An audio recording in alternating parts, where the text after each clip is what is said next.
savez tous. Vous remercie votre présence encore. Mais s'il y a des gens qui ne comprennent pas français.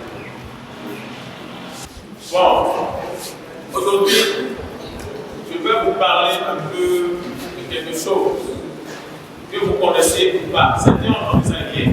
Comment ceux qui ont entendu ça hier ne vont pas pouvoir faire ce qu'ils ont entendu. Mais on ne va pas faire ça. Donc, comme vous le savez tous, nous sommes ici à Manguita. Et en haut de nous, là, on a vers Bonga là-bas, il y a beaucoup de choses qui sont passées ou bien.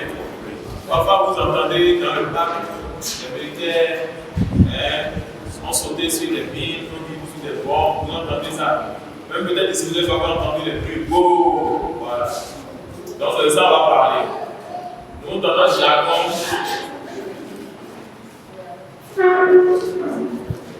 suivez-moi s'il vous plaît, ouais, c'est important ce moment. Dans notre jargon, on appelle ça engin explosif improvisé. Mais dans votre jargon, les journalistes disent mine artisanale, bombe artisanale, tout ça c'est la même chose. C'est pour désigner une seule et même chose. Engin explosif improvisé, mine artisanale, bombe artisanale, c'est la même chose et c'est le même, je veux dire, effet que ça produit sur la population et sur les personnes. Est-ce que vous me suivez? Oui. Alors, comment ça marche? De quoi c'est composé? On ne va pas trop parler de quoi c'est composé. Hier, quelqu'un a posé la question et j'ai dit je vais revenir là-dessus pour vous dire ça brièvement avant de dire comment ça marche et pas des effets. Souvent, on dit c'est composé de 5 grandes familles. Vous avez vu où cette ampoule elle est arrivée ou bien?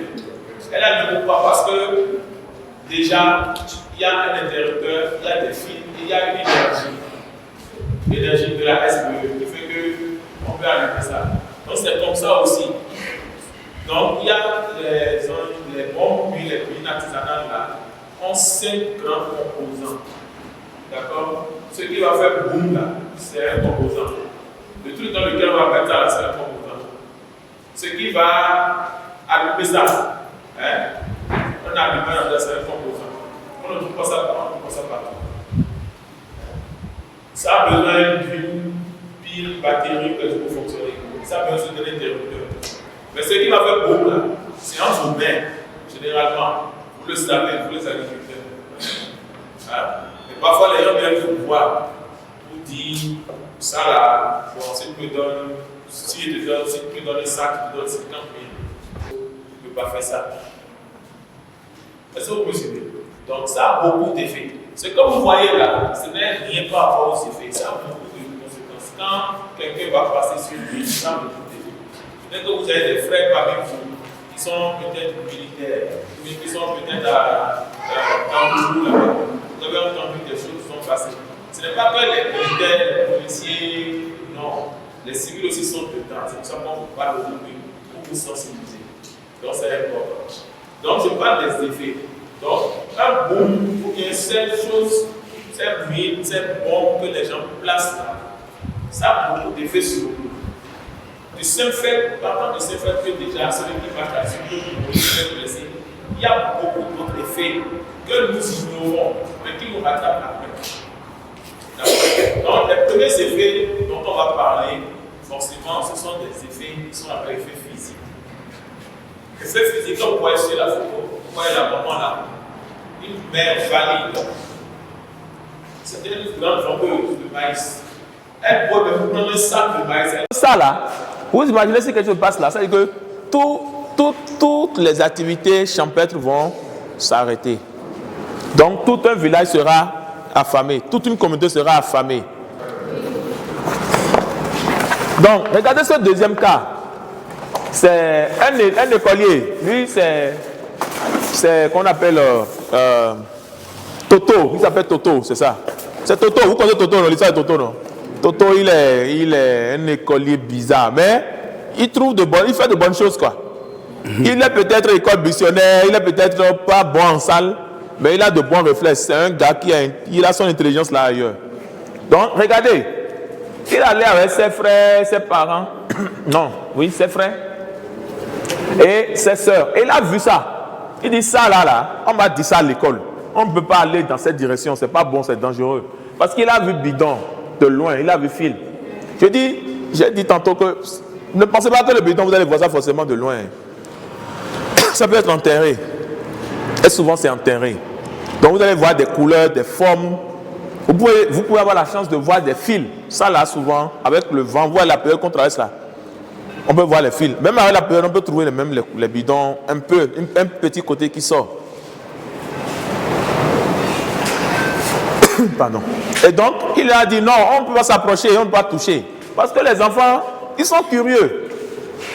J'ai dit ça ici aux gens hier. Les enfants sont curieux, ils disent souvent la vérité. Il ne faut pas toujours dire à vos enfants, quand ils viennent vous voir, papa, j'ai vu tes choses. Non, tais-toi, on dit non. Il faut écouter les enfants et les reprendre. Si vous êtes tout le temps en train de les taper pour rien du tout, ils vont devenir des menteurs. Les enfants sont curieux, ils veulent toucher à tout, ils veulent comprendre tout. C'est normal, on a tous été enfants. C'est à nous de les guider. Ouais, lui, comme on l'a bien entraîné, vous avez vu, non? Sinon, les autres iraient voir ça, ils vont dire, ah, ça c'est telle chose, ils vont même pas prendre, enlever, et puis boum, accident. Tout le monde. Et il est allé informer un adulte. Ça peut être un enseignant, ça peut être son maître, bon, un enseignant, ça peut être quelqu'un, un sage, ça peut être ses parents. Mais au moins, il est allé donner l'information à un adulte. C'est ça qu'on fait, c'est ça qu'on apprend aux enfants. Filmer, photographier, de ne pas s'approcher, faire demi-tour, revenir si c'est pas et alerter soit un adulte, soit un responsable de la communauté. C'est ça qu'on a dit, non? C'est ça qu'on a dit, non? Maintenant, il peut arriver que même en marchant, le responsable de la communauté, par exemple, qui a été averti, a alerté les services, les autorités. Et ils ont amené les gens qui font le travail. Ils sont venus, ils ont regardé, ils ont fait ce qu'on appelle un marquage. Parce qu'ils vont travailler là, ils vont marquer le danger. Et donc quand vous voyez, ils ont mis danger. Quand vous voyez ça, vous ne pouvez pas aller dedans. Vous comprenez? Mais ici, c'est un bon marquage parce que ça peut être fait avec des feuilles, avec des pieds, avec tout. Tout ce qu'on peut trouver pour alerter les gens, pour dire que c'est dangereux, on va l'utiliser. Si dans votre zone, comment vous marquez le danger? C'est pour ça que quand on vient dans chaque zone, on se renseigne. Qu'est-ce que vous utilisez pour signaliser un danger? Tout le monde sait que quand on voit sur la voie, les véhicules qui sont en panne et autres, les gens mettent des feuilles. N'est-ce pas? Qu'est-ce qu'on utilise pour faire pour marquer un danger? On va se renseigner. Et tout le monde, on sait que si tout le monde voit ça, on va dire, il y a un danger là-bas. Donc, il y a des manières de faire le danger. Donc, ça, quand on marque un danger, personne n'est autorisé à normalement s'approcher. C'est pour dire, attention, ne venez pas, c'est dangereux. Donc, on prend nos dispositions. Est-ce que vous me comprenez? Si, qu'on appelle, la maman, au premier abord, avait vu ça, sûrement, elle ne serait pas rentrée dedans. Mais, elle n'avait pas vu. Et son tricycle qui est passé là-dessus. Ne respectez pas tout ce qu'on a dit là. Ce qui va se passer, c'est ça. Je préfère les motiver. Maintenant, comme on dit, parfois on dit, ce n'est pas nous-mêmes, c'est que c'est le destin. Le truc est fait de telle manière, c'est un piège, je ne peux pas faire autrement. Tu es tombé dedans. Et regarde ces deux hommes-là, ils cheminaient ensemble, l'un devant l'autre. Mais le premier, malheureusement, a sauté sur la bombe. Qu'est-ce que le deuxième a fait? Il n'a pas couru pour dire, hé, Zimé, tu as quoi? Hé, Zimé, réveille-toi. Non, il n'a pas fait ça. Il a fait quoi? Il s'est arrêté. Parce qu'il ne sait pas ce qui est autour de Zimé. Il a fait quoi? Il a appelé directement les secours pour dire, hey, nous sommes en train d'aller au champ maintenant là. Et Zimé a fait boum. D'accord? Il ne peut pas s'approcher de lui. Mais au contraire, à distance là, Zimé, tu m'entends? Tu vas bien? Zimé, s'il est vivant, il va parler. S'il n'est pas vivant, c'est fini. Zimé reste là, même s'il est vivant ou n'est pas vivant, même s'il crie, au secours, tu ne peux pas aller vers lui. Parce qu'en allant vers lui, tu peux sauter sur quelque chose. Il n'y a que ceux-là qui sont formés pour ça, là, qui vont venir. Ils savent comment ils vont faire pour aller vers le blessé et prendre les dispositions, les précautions. Donc, c'est très important de rassurer la victime à distance et d'appeler les secours. Parce que, vous savez, notre parole là, ça ranime l'âme. Quand vous avez quelqu'un qui est malade chez vous, quelqu'un qui est désespéré, quand vous parlez, ça va aller, hein, du courage, tiens bon, ça lui permet de garder espoir. Mais si tout le monde te dit, oh, toi tu vas mourir maintenant là, soyez sûr qu'il va vite mourir également. Non, c'est la vérité. C'est la vérité. Donc il est important de le rassurer. Maintenant d'appeler le secours, c'est important, les secours doivent venir. Est-ce que vous me suivez? C'est ma dernière diapo. Sinon c'est ma dernière planche. Ce truc-là, il est tombé là maintenant.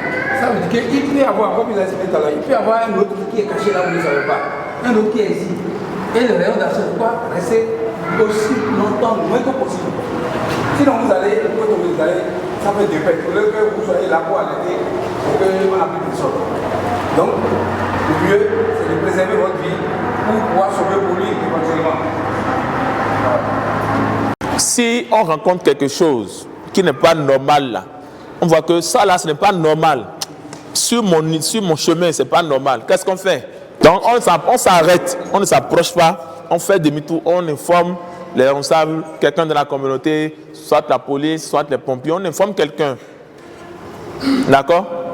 Est-ce que quelqu'un a suivi? Hein? Bon, ok, si par mégarde, je marche sur quelque chose, ça fait boum là, qu'est-ce qui peut m'arriver? Vous me suivez? Donc c'est important que nous soyons sensibilisés à ça, pour savoir que l'affaire là, c'est pour tout le monde et que nous devons nous préparer, sensibiliser nos frères, nos soeurs, nos enfants, nos parents, nos maris, hein, les sensibiliser sur les dangers qu'ils encourent. Ceux qui aiment aller en aventure, ceux qui aiment collaborer, vous comprenez, ceux qui aiment faire des choses bizarres, tout le monde peut tomber dedans.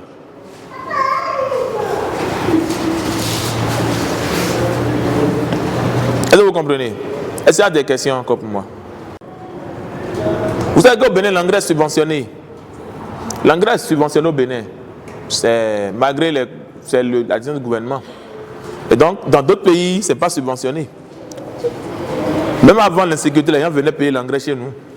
Mais l'engrais que vous vendez là, vous ne savez pas ce que ça va devenir. Ça peut se retourner contre vous, ou bien contre un de vos enfants, contre vos frères. C'est ça le problème.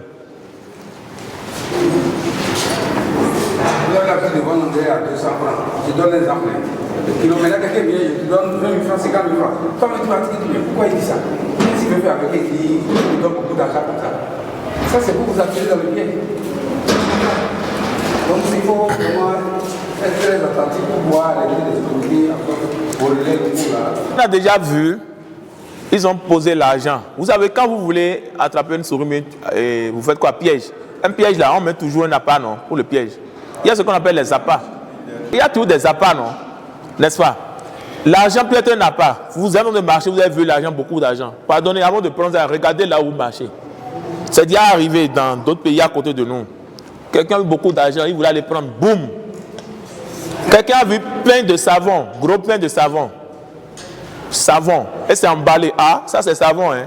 Est-ce que vous-même là, c'est normal d'être en train de marcher, de trouver un plein de savon à côté de la route, posé seul? Il voulait aller prendre un plein de savon là, il a pris là, boum. Donc vous devez toujours dire, quand vous êtes en train de progresser, de marcher, vous êtes en train d'aller quelque part, est-ce que ce que vous voyez c'est normal? Ce n'est pas normal. Attention. Vous savez que nos parents avant là, ils avaient une technique ou bien quoi là.